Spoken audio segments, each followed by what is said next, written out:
kisah yang cukup menarik. Ulama menyebutnya kisah Ashabul Qaryah yang terdapat dalam surah Yasin. Kisah ini banyak pelajaran dan syarat dengan ibrah, terutama bagi Anda seorang da'i. Bagaimana setiap orang yang berdakwah itu akan mendapatkan tantangan dan rintangan sehingga perlu adanya kesabaran. Ma'asyiral muslimin yang dimuliakan Allah Subhanahu wa taala. Kisah ini dicantumkan dalam surah Yasin, tepatnya pada ayat ke-13 sampai kepada ayat 21. Baik, kita akan mulai kisah ini. Berawal dari Nabi SAW diperintahkan Allah Subhanahu wa taala dalam surah Yasin, wadrib lahum mathalan ashabal qaryati id ja'ahal mursalun. Dan buatlah sesuatu perumpamaan bagi mereka. Maksudnya mereka di sini orang-orang musyrik Arab, yaitu sebuah penduduk sebuah negeri ketika diutus kepada mereka utusan-utusan. Kisah Ashabul Qaryah ini, sebagian ahli tafsir mengatakan bahwa peristiwa ini terjadi di sebuah negeri yang disebut dengan Antakya. Dan apabila disebut Antakya, maka akan tersirat dalam benak kita tentang penyerbuan Khalifah Mu'tasim kepada negeri ini dalam sejarah Islam. Ma'asyiral muslimin yang dimuliakan Allah Subhanahu wa taala. Negeri Antakya ini Allah Subhanahu wa taala takdirkan pemimpinnya persis seperti Fir'aun, memaksakan kehendak dan memaksakan rakyatnya untuk menyembah berhala. Akhirnya kemudian penduduk Antakya pun menjadi para penduduk yang menyembah berhala. Dan Nabi SAW diperintahkan Allah Azza wa Jal untuk menceritakan kisah Ashabul Qaryah ini kepada orang-orang musyrik Arab, karena kondisi Ashabul Qaryah yang diutus kepada mereka bukan hanya satu rasul, bahkan 3 rasul dalam satu daerah, kemudian mengalami penolakan dari Ashabul Qaryah ini. Itu persis yang dialami Nabi SAW terhadap orang-orang Quraisy Arab ketika di permulaan dakwah Rasul. Banyak ditentang dakwahnya. Bagaimana Nabi SAW kemudian diuji oleh Allah Subhanahu wa taala dengan penolakan orang-orang Arab ketika itu. Nabi SAW dikatakan gila. Nabi SAW dikatakan penyihir, dikatakan pemecah belah. Bahkan tidak segan-segan terkadang Nabi SAW diancam, bahkan ada upaya pembunuhan. Begitulah dakwah para nabi dan rasul. Maka Allah Subhanahu wa taala berfirman, wadrib lahum mathalan ashabal qaryah, dan buatlah sebuah perumpamaan bagi mereka, yaitu penduduk sebuah negeri, penduduk Antakya, di mana penduduknya para penyembah berhala. Id ja'ahal mursalun, ketika datang kepada mereka utusan-utusan Allah Subhanahu wa taala. Ada yang mengatakan bahwa utusan-utusan ini adalah Hawariyun Isa bin Maryam. Jadi Isa ibn Maryam ketika itu mengutus 3 Hawariyun agar berdakwah di negeri Antakya ini. Awalnya Nabi Musa alaihi salatu wassalam hanya mengutus 2 orang yang kemudian diperkuat dengan 3 orang. Dan nama-nama dari 3 utusan ini, sebagian para ulama tafsir ada yang mengatakan namanya adalah disebutkan di dalam kitab Ibnu Katsir Al-Bidayah wa Nihayah, di mana Rasul yang pertama namanya Sam'un. Kemudian yang kedua namanya Yuhana. Ada juga yang mengatakan namanya Sadiq, dan yang kedua namanya Soduk. Dan juga yang mengatakan namanya Sam'an, dan yang kedua namanya Yahya. Itulah permulaan Allah Subhanahu wa ta'ala mengutus 2 utusan ini. Makanya Allah mengatakan id arsalna ilaihimus naini fakadzabuhuma, yaitu ketika kami mengutus kepada mereka 2 utusan, tetapi penduduk Antiokhia justru malah mendustakan 2 utusan ini. Kemudian Allah katakan fa'ajazna bitsalitsin, maka karena 2 tidak cukup, masih didustakan oleh penduduk Antiokhia, maka diutuslah 1 utusan lagi, seorang Rasul. Diutus kepada mereka 3 nabi sekaligus. Subhanallah. Harusnya ketika dalam sebuah tempat itu semakin banyak nabi yang diutus, tentu penerimaan dakwah harus semakin mudah. Karena 1 orang yang berdakwah tentu akan berbeda dengan 2 atau 3 orang yang berdakwah.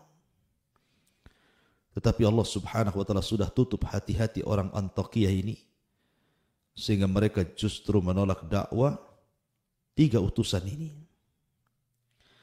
Lihat bagaimana penolakannya. Pertama dimulai dengan takdzib. Mereka mendustakan 3 utusan yang Allah utus kepada mereka. Faqalu, ketika para utusan itu mengatakan inna ilaikum mursalun, sesungguhnya kami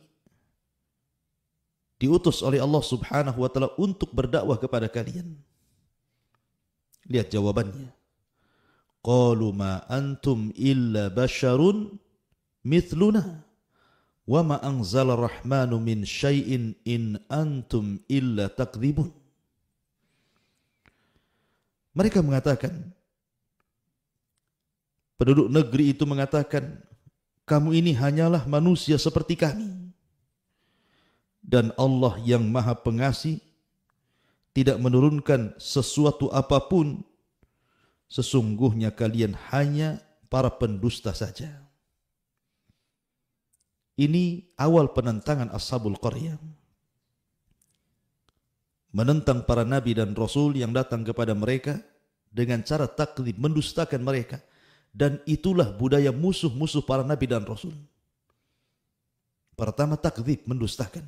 Persis seperti orang-orang kafir Quraisy, mereka mendustakan risalah Nabi SAW, menentangnya, bahkan berusaha untuk memadamkannya. Ma'asyiral muslimin yang dimuliakan Allah Subhanahu wa ta'ala, dan tidak aneh, siapapun yang mendakwahkan dakwah Rasul hatta sampai hari ini, menyampaikan tauhid, pasti akan ada orang-orang yang mendustakan dakwah tauhid. Karena itu sunnatul dakwah pernah dialami para nabi dan rasul, seperti kisah dalam Ashabul Qaryah ini, diutus kepada sebuah negeri Antiokhia sekaligus 3 nabi, 3 utusan Allah Subhanahu wa ta'ala. Ada yang mengatakan 3 hawariyun yang diutus Isa bin Maryam. Ma'asyiral muslimin yang dimuliakan Allah Subhanahu wa ta'ala, lihat bagaimana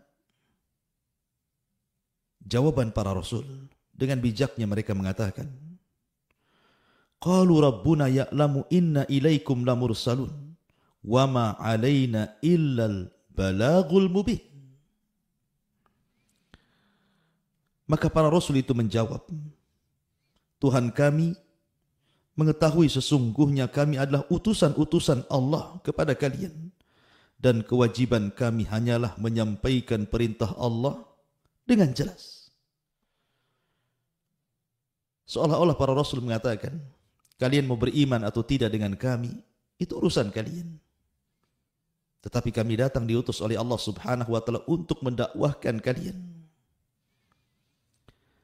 Ma'asyiral muslimin yang dimuliakan Allah Azza wa Jalla, maka mulailah 3 utusan Allah Azza wa Jalla ini menyeru manusia ke dalam tauhid, memberantas kesyirikan, mengatakan kepada mereka bahwa berhala-berhala itu tidak mendatangkan manfaat dan tidak mencegah madarat.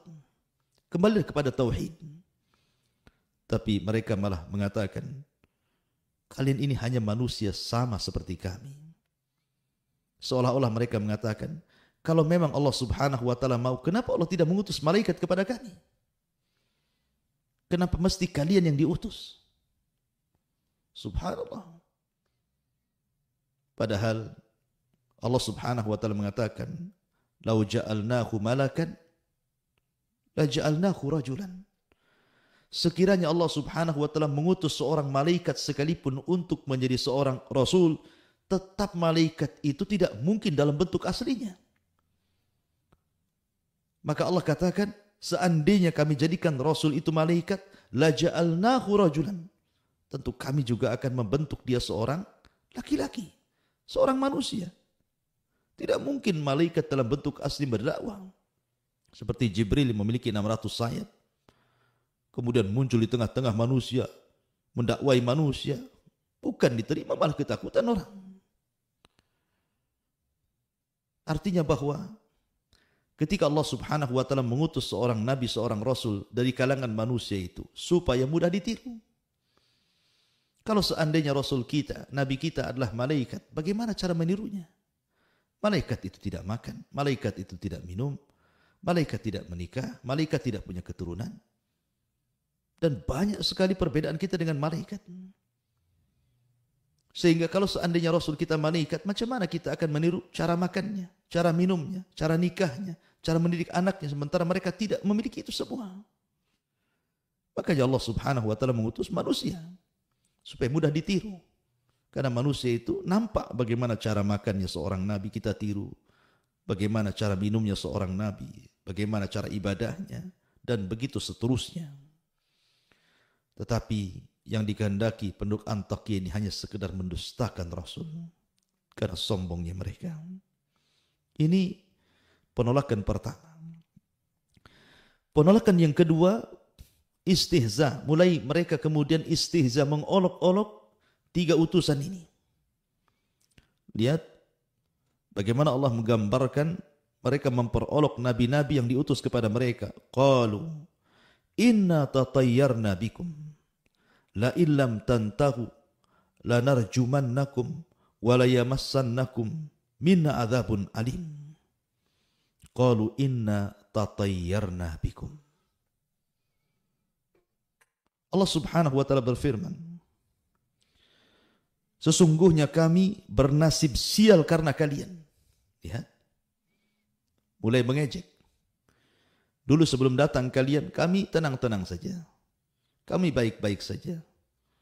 Tapi setelah datang kalian kemari, yang konon kalian mendakwahkan dakwah yang benar kepada kami, kami jadi sial. Ini istihza. Mengolok-olok nabi yang diutus kepada mereka. Seolah-olah kesialan itu datang dari para nabi. Padahal kesialan itu datang dari diri-diri masing-masing. Kemudian yang ketiga, mulailah dari takdzib, mendustakan. Kemudian mengolok-olok, sekarang tahdid, mulai mengancam. Apa ancamannya? La illam tantahu lanarjumannakum wa la yamassannakum minna adzabun alim. Sungguh jika kalian tidak berhenti berdakwah, menyeru kami, niscaya kami akan rajam kamu dan kami pasti akan merasakan siksa, dan kamu pasti akan merasakan siksa yang sangat pedih dari kami. Mulai diancam. Begitulah tabiat musuh-musuh para nabi dan rasul. Musuh-musuh kebatilan. Musuh-musuh ketika mereka menentang dakwah yang benar. Maka motifnya kurang lebih dengan apa yang terjadi kepada kisah Ashabul Qaryah ini. Berawal mendustakan, yang kedua istihza, mengolok-olok, yang ketiga mengancam. Dan itu pula yang dilakukan orang-orang Quraisy kepada Nabi SAW. Pertama mendustakan. Apa tidak ada orang lain kecuali engkau, wahai Muhammad? Yang kedua mengolok-olok dengan dikatakan gila, tukang sihir, pemecah belah, tukang tenun, dan begitu seterusnya.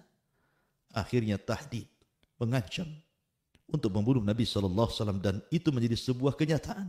Ketika hijrah, Rasul hampir mengalami pembunuhan.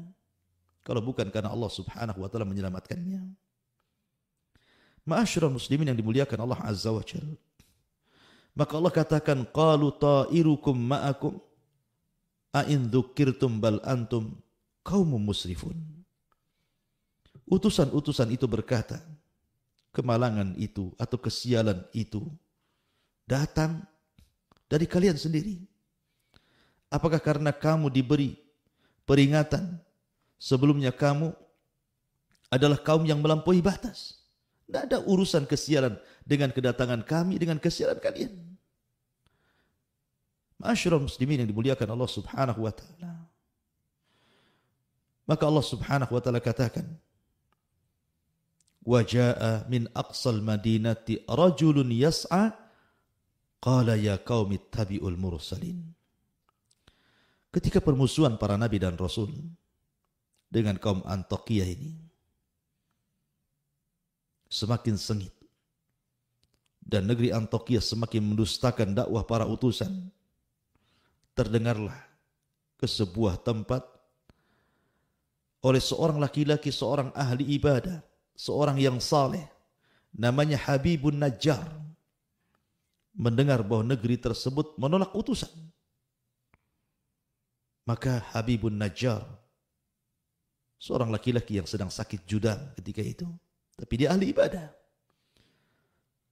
dia orang soleh, maka dia ingin memperingatkan penduduk Antiokhia ini agar menerima dakwah para nabi dan rasul itu. Maka berangkatlah Habibun Najjar, sehingga Allah Subhanahu wa Ta'ala katakan, wa jaa min aqsal madinati rajulun yas'a qala ya qaumi ittabi'ul mursalin. Dan datanglah dari ujung kota seorang laki-laki yang bernama Habibun Najjar, dengan bergegas dia pun berkata kepada penduduk Antiokhia, wahai kaumku, ikutilah utusan-utusan itu. Ikutilah utusan-utusan itu. Ittabi'u ma la yas'alukum ajra wa hum muhtadun. Ikutilah orang-orang yang tidak meminta imbalan kepadamu, dan mereka adalah orang-orang yang mendapatkan petunjuk. Wa ma liya la a'budu alladhi fatarani wa ilaihi turja'un a'attakidu min dunihi alihatan iyuridni ar-rahmanu bidurrin la tughni anni syafa'atuhum syai'a wa la yunkidhun inni idzan la fi dhalalim mubin inni amantu bi rabbikum fasma'un. Maka mulailah Habibun Najjar memberikan nasihat kepada penduduk Antiokhia yang menolak dakwah 3 utusan itu.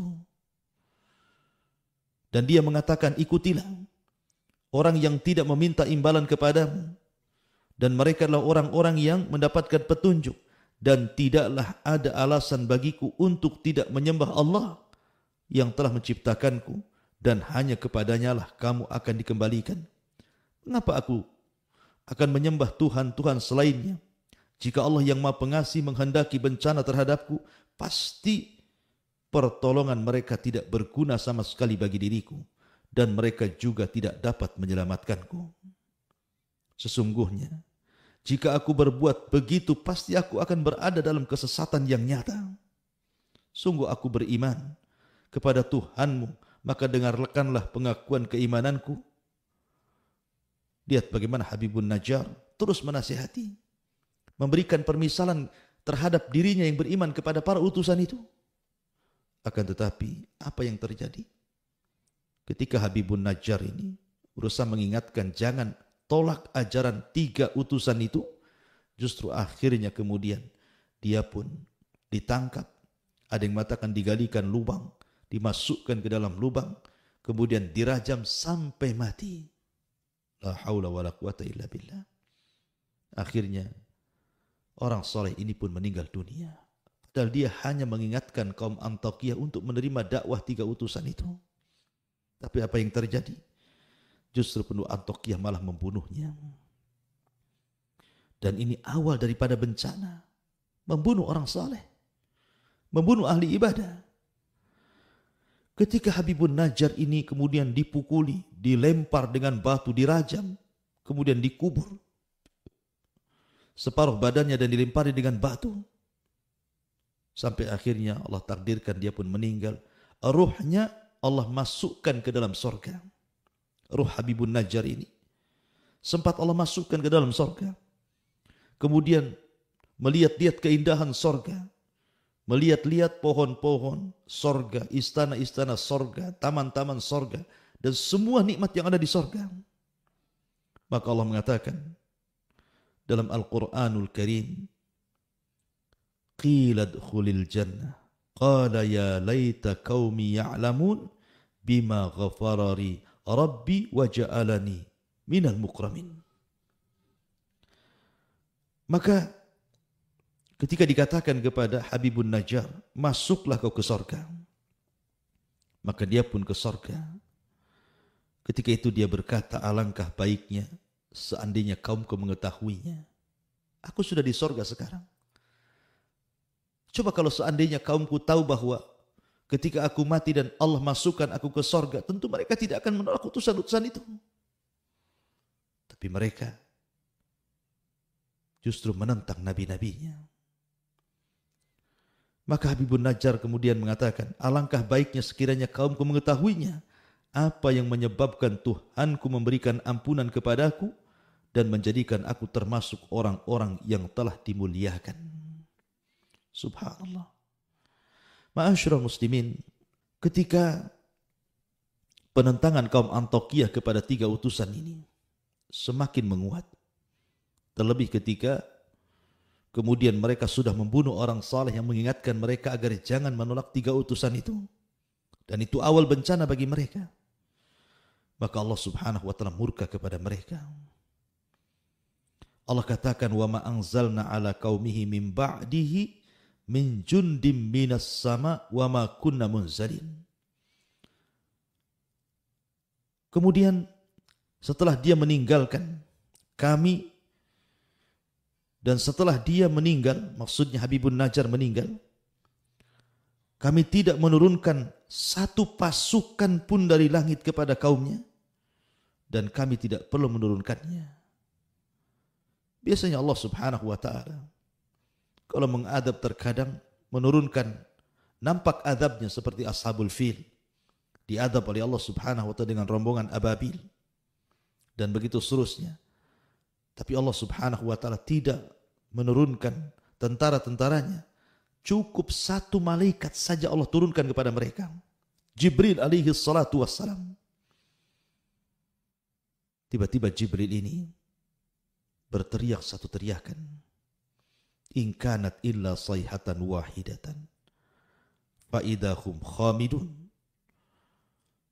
Tidaklah Jibril itu kecuali hanya teriak satu teriakan saja.